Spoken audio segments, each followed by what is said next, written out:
Assalamualaikum warahmatullahi wabarakatuh. Selamat siang. Kembali lagi di kelas Abdurrahman bin Auf. Hari ini kita akan belajar Al-Quran Hadits bab 2 ya. Kita sudah masuk bab 2 hari ini, surat An-Nas dan surat Al-Falaq. Akan tetapi hari ini kita akan membahas tentang hal-hal yang perlu dicatat atau hal-hal yang perlu diingat. Di sini kita kemarin sudah membahas 3 surat, surat Al-Fatihah bab 1, surat An-Nas dan surat Al-Falaq bab 2. Ini adalah hal-hal yang perlu dicatat atau perlu diingat.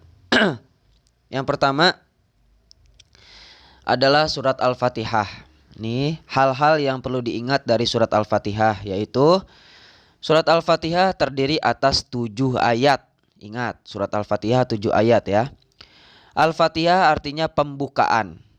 Al-Fatihah artinya pembukaan ya.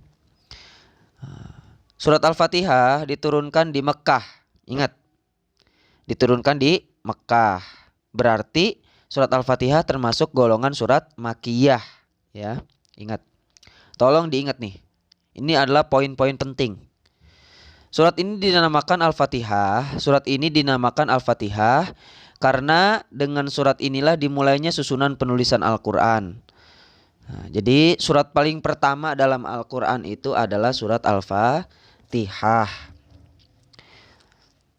Surat Al-Fatihah juga memiliki nama-nama lain seperti Ummul Quran, induk Al-Quran, ibunya ya, ibu Al-Quran. Ummul Kitab, induknya kitab, ibunya kitab. Dan As-Sab'ul Masani, 7 ayat yang diulang-ulang. Nah ini tolong nama-nama lain surat Al-Fatihahnya diingat. Apa tadi? Ummul Quran, Ummul Kitab, As-Sab'ul Masani. Ulangi. Ummul Quran, Ummul Kitab, Sab'ul Masani. Kalau Ummul Quran tadi artinya ibunya Al-Quran. Ummul Kitab ibunya kitab. As-Sab'ul Masani 7 ayat yang diulang-ulang. Nah itu dari surat Al-Fatihah. Sekarang surat An-Nas. Surat An-Nas terdiri atas 6 ayat. Ingat tadi surat Al-Fatihah berapa ayat? 7. Kalau surat An-Nas 6. Surat An-Nas diturunkan di Mekah ya, maka dia tergolong dalam surat Makkiyah. Surat An-Nas ada dalam Al-Quran berada pada urutan 114 atau urutan terakhir dalam Al-Quran. Ya, urutan ke 114 setelah surat Al-Falaq. An-Nas artinya manusia. An-Nas artinya apa? Manusia. Tadi Al-Fatihah artinya pembukaan. Kalau Al-Fatihah artinya pembukaan, kalau An-Nas artinya manusia. Nah, itu jadi dari surat An-Nas. Sekarang surat Al-Falaq. Surat Al-Falaq terdiri atas 5 ayat. Nah, ini 5 ayat surat Al-Falaq. Tadi surat Al-Fatihah 7 ayat, surat An-Nas 6 ayat, surat Al-Falaq 5 ayat. Nama surat Al-Falaq diambil dari kata Al-Falaq yang terdapat pada ayat pertama. Lihat. Qul a'udzu birabbil falaq. Al-Falaq ayat 1 ya. Ayat pertama ingat. Surat Al-Falaq yang artinya waktu subuh. Nah, lihat. Waktu subuh. Ulang lagi. Surat Al-Fatihah artinya apa? Pembukaan. Surat An-Nas artinya apa? Manusia. Surat Al-Falaq artinya waktu subuh. Diingat-ingat. Surat Al-Falaq diturunkan setelah surat Al-Fil. Ingat. Terus harus diingat-ingat nih. Surat Al-Falaq diturunkan setelah surat Al-Fil. Ingat. Alam taro kaifa fa'ala rabbuka bi ashabil fil. Al-Fil. Surah Al-Falaq termasuk golongan surat Makkiyah. Alasannya kenapa? Karena diturunkan di kota Mekah sebelum Nabi Muhammad SAW hijrah ke Madinah. Jadi ketiga surat ini, surat Al-Fatihah, surat An-Nas dan surat Al-Falaq, tiga-tiganya tergolong kepada surat Makkiyah karena diturunkannya di kota Mekah sebelum Nabi hijrah ke Madinah. Jadi seperti itu. Ini boleh ditulis, di screenshot nanti ditulis silahkan.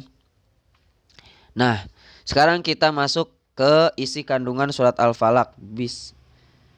Bisa kalian buka halaman halaman 4 ya. Bisa kalian buka halaman 4. Halaman 4, maaf. Halaman 21. Maaf. Halaman 21 ya. Nah, ini isi kandungan surat Al-Falaq. Isi kandungan surat Al-Falaq adalah hanya Allah lah yang menjadi penolong dan pelindung kita. Dialah yang menguasai waktu subuh. Hanya ini isi kandungan surat Al-Falaq ya. Ayat ini juga menjelaskan tentang kejahatan di malam hari yang gelap gulita dari segala kejahatan makhluk-makhluk ciptaan Allah, baik jin maupun manusia. Jangan berkeliaran malam hari tuh. Banyak jin dan manusia-manusia yang berbuat jahat. Akan tetapi di malam hari tidak selalu melahirkan kejahatan. Enggak semua jahat di malam hari. Pada malam hari adalah waktu yang terbaik untuk mendekatkan diri kepada Allah, misalnya dengan mengerjakan sholat malam dan membaca Al-Quran. Nah itu ya, sholat malam pasti di malam hari ya, dan membaca Al-Quran. Membaca Al-Quran pun ada baiknya di malam hari. Di siang pun boleh baca Quran, silahkan, baik kok, pahalanya besar. Selain itu juga kita memohon perlindungan kepada Allah Subhanahu wa taala dari kejahatan tukang sihir, baik pria maupun manusia. Baik pria maupun wanita yang menghembuskan nafasnya ke buhul-buhul yang dibuatnya. Demikian kejahatan dari sifat dengki, yaitu iri hati dan para pendengki yang merasa dengki kepada kita. Jadi sihir itu datang dari orang yang dengki ya. Oleh karena itu hendaknya kita selalu minta pertolongan dan perlindungan hanya kepada Allah Subhanahu wa taala, bukan kepada yang lain seperti manusia. Dan bantuan dan pertolongan kepada tukang sihir ya, hanya kepada Allah kita minta perlindungan, bukan kepada tukang sihir atau kepada manusia.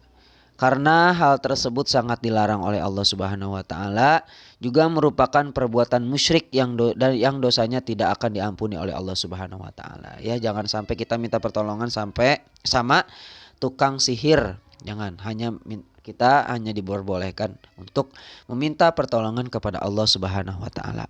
Sebagai seorang muslim, kita harus membiasakan membaca Al-Qur'an setiap hari tuh ya. Harus baca Quran setiap hari setelah sholat ya, sebelum sholat, terserah setelah sholat duha, agar kita menjadi orang-orang yang dimasukkan ke dalam surganya Allah Subhanahu wa ta'ala ya. Itu isi kandungan surat Al-Falaq, tidak usah ditulis, tidak usah digarisbawahi. Tugas Al-Quran hadis hari ini yaitu halaman 23 bagian 1 dan bagian 2 ya.